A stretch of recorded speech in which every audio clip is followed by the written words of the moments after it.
Pilipinas, magandang araw po sa inyo, Luzon, Visayas at Mindanao. Siyempre mga ka-coffee natin abroad, magandang araw po sa inyo. Si Marcoleta, posible pong matanggal sa pagkasenador dahil po sa kaso na kanyang kinakaharap. At ano po ang ibig sabihin yan? Sa oras po na matanggal na si Marcoleta bilang isang senador, mababawasan po yung 2/3 na sinasabi natin kasi kasalukuyan kinakailangan po ng 16 votes para ma-impeach si Sara Duterte. Kilala naman natin si Marcoleta. Regardless kung ano yung kalalabasan ng investigasyon sa impeachment trial or kung ano man yung ebidensya na lalabas, boboto at boboto yan pabor kay Sara Duterte. E paano kung mawala siya?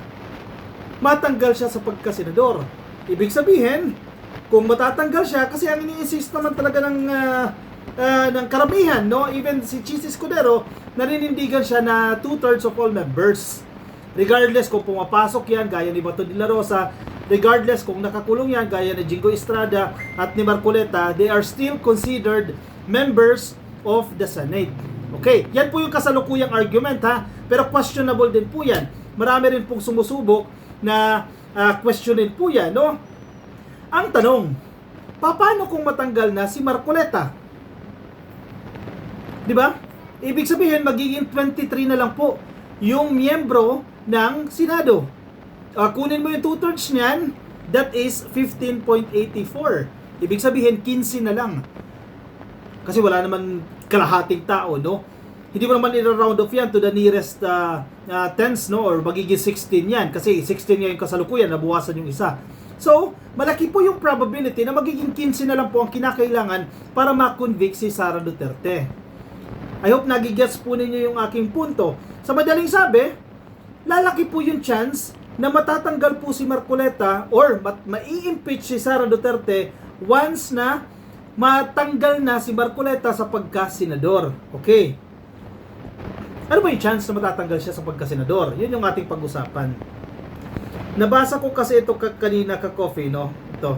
Nasa update ito ng PTV4 eh. Yan, nasa PTV. Basahin ko na lang, no? News update. Binigyan ng 10 araw si Senator Rodante Marcoleta ng Sandigan Bayan 3rd Division para ipaliwanag kung bakit hindi siya dapat masuspinde bilang isang senador na haharap sa kasong plunder at sa Presidential Decree number 46 o ang pagtanggap ng regalo ng isang opisyal. Una nang nagpasok ng not guilty plea si Senator Rodante Marcoleta. Okay, himayin po natin yan, isa-isahin po natin yan para malinaw, no? Mabigat po yung kaso na isinampa kay Marcoleta, plunder, pandarambong. Ibig sabihin po ng plunder, mas mabigat siya sa graft kasi ang plunder po at least 50 million pesos po yung nakulimbat o nadarambong and series of activities po yan. Bakit ba naging plunder yung kaso ni Marcoleta? Series of ano yan? Series of campaign donations daw pero hindi dineklara, no? Una, nakatanggap siya ng 30 million. Sunod, nakatanggap siya ng 20 million. Sunod, nakatanggap siya ng 25 million. So, series of activities yan. Series of receipt ng campaign donation ko no, na hindi dineklara. Kaya po pumasok yan sa plunder. Kaya po nag-issue ng warrant of arrest kay Marcoleta. Kaya po nakakulong siya ngayon. Dahil nakitaan po ng probable cause, ibig sabihin po, bagamat hindi pa siya convicted, posibleng ginawa niya, kaya nga may probable cause. Dahil posibleng ginawa niya yan, kinakailangan siyang makulong, kaya inisyuan po ng warrant of arrest. Mabigat po yan, ha? Pangalawa, yung Presidential Decree number 46 na violate, allegedly, kasi wala pa naman conviction ni Marcoleta, ito po yung ipinagbabawal, mahigpit na ipinagbabawal, nagsimula po ito panahon pa ni Marcos Sr. ang pagtanggap ng regalo, donasyon o kung anuman ng kahit na sinong kawani o opisyal ng gobyerno. Kasi alam naman natin, kapag ginawa mo yan, posibleng hihingi sa'yo ng pabor yan. Kahit i-deny nila, wala namang pabor na hiningi sa akin, yun at yun pa rin ang posibleng mangyari. That time, sige, sabi nga ni sino sabi nito? Si Palirista, no? Sa aming podcast, no? Ang punto nila, si Marcoleta daw po yung pinakamatalino na abogado. Kasi yung talino daw po ni Marcos Sr., maraming ang tumasang kilay. Paano naging pinakamagaling na abogado yan? Ang sagot, alam niyo kung ano? Kasi pinakulong niya yung kanyang sarili. Di ba? Si Marcoleta mismo yung nagpakulong sa sarili niya at siya din yung nagpakulong sa kanyang mga campaign donor gaya po ni Mike Defensor at ng dalawa pa pong campaign donor. Paano niya napakulong yung kanyang sarili? Actually, recap lang ito no? Umingay itong flood control projects. Connected pa rin ito sa flood control sa totoo lang. Dito sa flood control projects, alam naman natin na maraming politiko po yung involved dyan. Di ba? Nahalungkat yung pagbubulgar ng SALN. Yung Statement of Assets, Liabilities, and Net Worth ng mga opisyal ng gobyerno, nahalungkat po yan. And then, nakita yung SALN ni Marcoleta, hindi tumutugma doon sa diniklara niyang sose. Yung expenses niya during the election. So, nag-isip ang tao, paano na-afford ni Marcoleta? Kasi wala siyang diniklarang donor. So, sa kanyang sose, sinasabi niya, ang assumption, ang presumption of normality o yung normal assumption dyan, total, hindi ka nagdeklara na may nag-sponsor sa'yo o may nagbigay sa'yo ng pera, ang isipin ng COMELEC, lahat ng expenses mo dyan, sarili mong gastos. Kasi wala ka naman dineklara na campaign donor hindi tumugma doon sa SALN ni Marcoleta. Di ba? Paano niya na-afford yun? Doon nagsimula yung usapan na yan. Siyempre, kinasuhan siya dyan sa COMELEC. Di ba? Nanalo si Marcoleta sa COMELEC. Pumabor po sa kanya ang COMELEC. Ang sagot ng COMELEC, hindi pa naman kasi campaign period that time.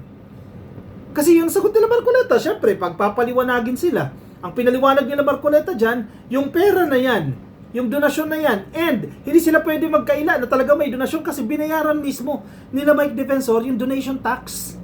Kasi pag nag-donate ka, may tax yan, di ba? May records po sa BIR na talagang ganitong petsa dinonate yung pera na yan. Lusot sa COMELEC Lusot sa COMELEC. Totoo nga. Hindi pa covered ng election period. Therefore, absuelto si Marcoleta. Absuelto siya sa COMELEC. Wala pang election period Therefore, walang binayolate si Marcoleta sa election laws. Di ba? Sa mga batas natin sa halalan, walang binayolate si Marcoleta dyan. Yun lang. Dyan siya sumabit. Kasi kung mas maaga pala binigay yung campaign donation niyan nang wala pang election period, that time, mambabatas po siya. Ano yan? Sagip party list, representative po siya. Mambabatas siya. At bawal kang tumanggap. Kung ikaw ay opisyal ng gobyerno, malinaw na siya ay representative ng party list, siya po ay opisyal ng gobyerno. Pinagbabawal po ang pagtanggap ng donasyon. Maliban na lang kung election period na. Nandoon na tayo sa election period. Pero, ang sinabi nga ni Marcoleta, hindi pa election period yan. Yun din po ang kinatigan ng COMELEC. Yun din po yung nasa records na binayaran na tax, na donor tax nila Mike Defensor. Wala pang election period. Doon sila nadali. Ang tawag dyan, mate. Di ba? Pag naglalaro ka ng chess, na mate ka. Kahit saan ka pumunta, talo ka.